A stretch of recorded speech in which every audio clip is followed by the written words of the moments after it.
This clip is brought to you by SaveWithConrad.com.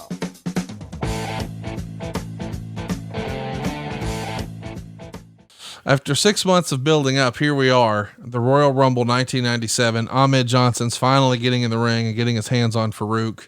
We covered it way back when in the archives, but let's briefly recap here. They go 8 minutes and 48 seconds, and Ahmed gets the win when the entire NOD interfere for the DQ. Meltzer would say Johnson cleaned house on most of them, including pressing Wolfie D and throwing him over the top rope onto the other members, and afterwards chased down another member and gave him a Pearl River plunge through the French broadcast table. Better than expected, 1.5 stars. That's a pretty big deal. This is still the era where we're not going through the announcer's table every single week. I mean, don't get me wrong, it's happened a handful of times, but it's still a big deal. Why did it make sense to do that spot here? We're trying to reestablish Ahmed Johnson as he's a top guy. He's a special attraction. He's out for blood. Yeah, let's do something different. Let him be destructive. And it wasn't something that was overused and constantly just became a spot. It was special, and let's do something special for this. At this point in January, I mean, it's not a clean finish, but he does put a guy through a table. Did you already have WrestleMania in mind that we're going to do Ahmed Nation stuff at WrestleMania? In January. In January, yes. Okay. In mind, I don't think it was done yet, though. So the feud between Nation and Ahmed doesn't end, and Ahmed's running around with 2x4s doesn't end either. Whose idea was it for Ahmed to be the new Jim Duggan, for lack of a better word? It seems like every time we see him in this era, it's a 2x4. And I guess if you're taking on a whole gang, you need a weapon. How do we land on a 2x4? You know, the vision of Fist. You ever see the movie Fist with Sylvester Stallone? No. It's loosely based on Jimmy Hoffa's story. And in that, there was this scene, and they all had sticks. And some of them had 2x4s and shit. But there was one point, and it was about unions, and there's one point where the strikers and the scabs and whatever, they get into it. And it just, there was a picture of this guy with his 2x4. I'm looking at it right now. Yeah. And that's kind of where it's like, give him a goddamn 2x4. It looks badass. And yeah, Duggan had done it. And there was reservations about Ahmed doing it because Duggan had done it. But I remember that vision of the guy with the 2x4, and it just looked badass. Well, and Ahmed looked badass. I mean, first of all, Ahmed's walking down the hall. I'm going to walk the other way. Yes, sir, Mr. Johnson, go ahead. Which way do you want to go? But give him a 2x4? A little scary. And Duggan was dangerous with 2x4 because Duggan couldn't see. And trust me, I've been hit with that 2x4 many times. And bless his heart, I love Jim to death. But it was up to you to move. Well, somebody should have told Ahmed, because this is from the Observer. The belief is that Faarooq at the Continental Airlines on February 9th splintered a board, and the splinters got into his arm, and it was infected and badly bruised. After the Raw in Lowell, where Shawn Michaels lost his smile, the infection got so painful that they went to the hospital and they had to hook him up to an IV, and he was there for 5 days. Boy, old Ahmed's run here is snake bit, is it not? It doesn't look like our man's going to be able to stay healthy at all. Yeah, it was more than a little snake bit. It just, when that injury bug bites, and it kept biting him, and it was one thing after another. It's announced that Ahmed Johnson and the Legion of Doom are going to team up at WrestleMania 12. It's a Chicago street fight and what's billed locally as the co-main event against the Nation, Faarooq, Crush, and Savio.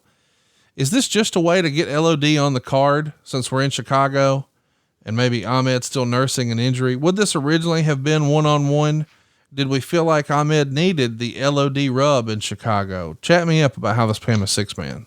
Well, looking at the overall card, and we were negotiating with Legion of Doom at that time for them to come in. So it was something that just made sense.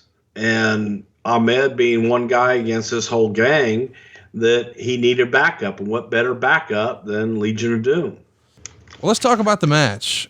We've got LOD and Ahmed Johnson on one side, Faarooq, Crush, and Savio on the other. It's an all-out brawl, 10 minutes and 45 seconds.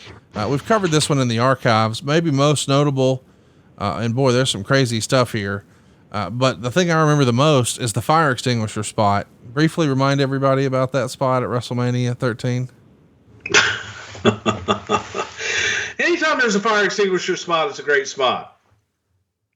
So, I mean, but it's a beautiful thing. But they use the wrong kind of fire extinguisher, right? Well, see, here's the thing. While, yes, they did, that fire extinguisher never should have been there. I see. My opinion. That's my comeback to it, was whoever put that one down there, because for pyro, you want to use the CO2 and stuff. Yeah, it was, any fire extinguisher spot is great. I'm going to tell you a quick story one time. So when we did the at WrestleMania 5 with Piper, and folks at home, don't ever try this at home. Don't ever do this, especially in your offices. Don't ever do this. But we had a lot of CO2 fire extinguishers all throughout the building at the studio. In the studio, we were kind of an entity unto ourselves. We were kind of away from everybody. We worked late hours into the wee hours of the morning, and played a lot of wiffle ball inside the studios and things of that nature. But during that time, when I discovered these fire extinguishers, we used to use the fire extinguishers on each other, like surprise somebody and go, oh, hey, man, can you go get this tape for me? Somebody come around the corner, you hit him with a fire extinguisher. And you'd like lay in wait sometimes, and there would be these, look, it gets boring and it gets tedious all hours of the night. You got to entertain yourself some way. Well, one night, very late at night, I was waiting for someone to come up the stairs, and as they're coming up the stairs, I hit them with the fire extinguisher. The only thing was, it was a chemical fire extinguisher. And that shit, like, goes everywhere. Thank God I did it upstairs in the offices, not, downstairs near any equipment. Because this shit left dust all over the entire second floor of the offices, in the cafeteria, and the dressing rooms, and the makeup area, and the offices that were open. And again, thank God most of the doors were closed. And we were like, holy shit. I mean, we couldn't breathe for a while. It was great. So, folks, don't play with fire extinguishers. This is not an ad. This is a public service announcement from me to you. Don't play with fire extinguishers, because sometimes they could be shit that you don't want to fuck with.